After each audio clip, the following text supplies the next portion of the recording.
Hey, did you know that there was a time where women did not exist? What? Well, not literally, legally. You see, there was a law called coverture enshrined by one Mr. William Blackstone in his interpretation of the law, which states that once a woman and a man got married, the two became one entity, and everything must now be done through the husband or the head. So legally, women didn't exist inside of marriage, and marriage was a big deal at the time. This is just one of the many ways that women were pushed into second-class citizenship. But the women got sick of this. They wanted more, and this desire to be more than what they were created one of the biggest, most progressive movements in our lifetime that has caused great change and introduced some great problems.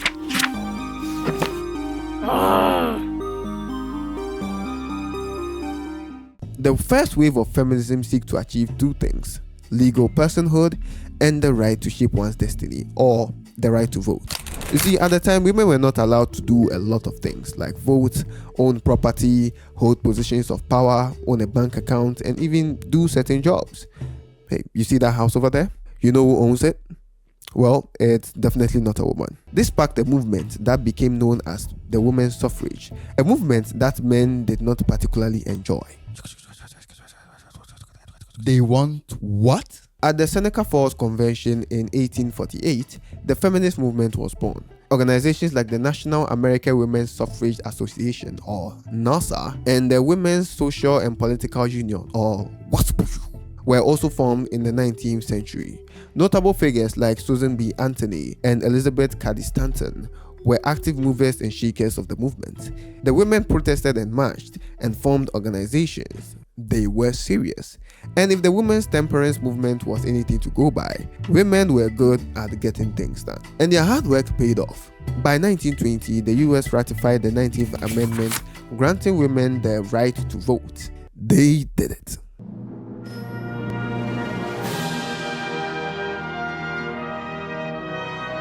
Hey everyone, let's start a war.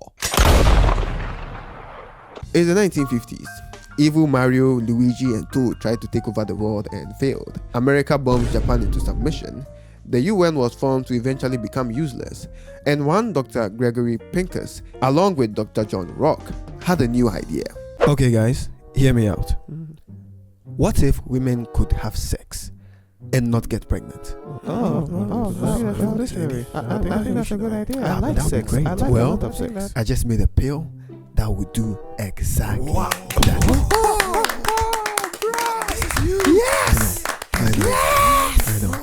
You're welcome. You're welcome. The advent of different forms of birth control sparked the second wave of feminism. As much as the first wave did much for women and the society they lived in, they had a few hurdles to cross to achieve true equality amongst the sexes. You see, during these times, women could do a lot of things, but were limited. Yes, a woman could work, but their employment opportunities were limited. In fact, there were jobs that had specifications that stated that women could not apply for them. Newspaper job listings featured jobs for women and men separately, and the higher you climbed in the corporate world, the less women you would see. And even for the jobs that the women could do, if you got pregnant whilst doing them, you would get fired. So it was such a big deal that birth control was an option, because now the shackles of being a mother and a homemaker was no longer an issue, so the fight for equality could be fought and fought well. In 1963, The Feminine Mystique by Betty Friedan was dropped and set the second wave ablaze. There was the Freedom Trash Can, which was considered a symbolic receptacle for the items the protesters considered oppressive to women and representative of traditional gender roles. The Women's Strike for Equality in 1970 advocated for the equal treatment of women in the workplace, and it all worked. In 1972, Title IX of the U.S. Education Amendment was enacted, prohibiting sex-based discrimination in federal-funded educational programs and activities. In 1973, the U.S. Supreme Court decision in Roe v. Wade legalized abortion, a major victory for the reproductive rights movement and for Planned Parenthood, who were about to cash out big time. Then in 1978, the Pregnancy Discrimination Act was passed in the United States, prohibiting discrimination on the basis of pregnancy, childbirth, or other related medical conditions. Second wave was a success, and set the course for women all over the world to now have the opportunities that we all enjoy. You are welcome. It is good to know that it was during this time that the idea and function of feminism reached the African continent. Africa at the time was a whole different brand of patriarchy, with the emphasis on men being the absolute head and custodian of society that needed to be treated like kings, and women being ultimately relegated to the kitchen and household. A place our women held proudly as homemakers, but with modernity, their daughters sought higher heights than childbearing and trading. The Send Your Girl Child to School campaign encouraged fathers to prioritize the education of their girl child. Send your girl child to school. Send your girl child to school. This movement picked up, and over the last couple of decades, the literacy rate of the female child is nearly 60% over 9 countries. It is time for the third wave. You see, while the second wave had really impacted the way society saw women and what they could do, some felt it wasn't enough and that there were some systematic issues that needed to be dealt with. Remember NASA? Did you notice anything interesting about them? That they were all white women? Right. That's where intersectionality comes in. Quote, feminism is for everybody. Arthur Bell Hooks' interpretation of intersectionality pointed out how the feminist movement impacted certain races and classes more than others and encouraged more inclusivity. The third wave also dealt with matters of workplace harassment and abuse. A notable case was the Anita Hill sexual harassment hearings. 3 months of working there, he asked me to go out socially with him. What happened next and telling the world about it are the two most difficult experiences of my life. It is only after a great deal of agonizing consideration and great number of sleepless nights that I am able to talk of these unpleasant matters to anyone but my close friends.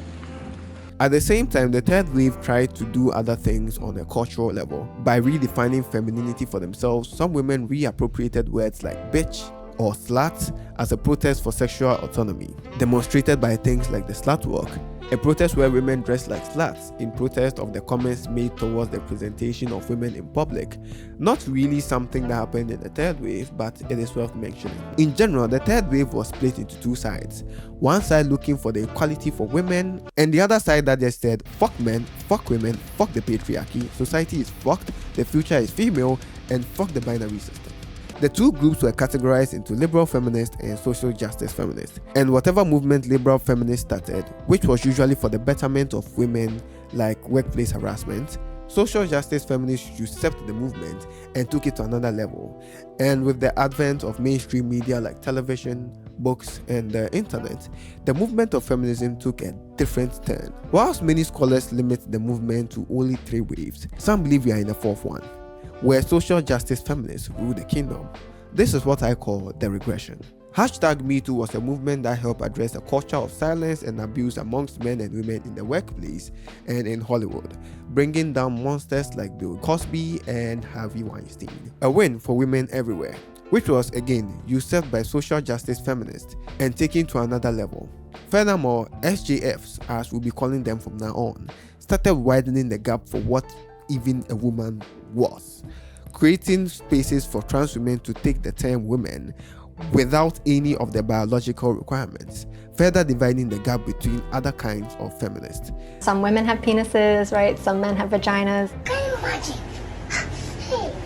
Making the adoption of feminism in many parts of the world really hard because of the reputation that SJFs gave the movement.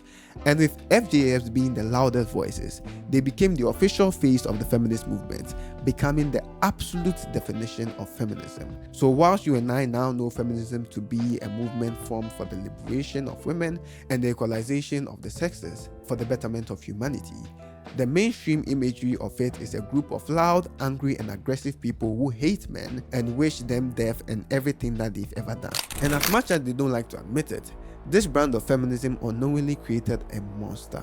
With their all men are bad rhetoric, they created a force of retribution, poised and determined to the restoration of men to their former glory and to unmask the face of feminism.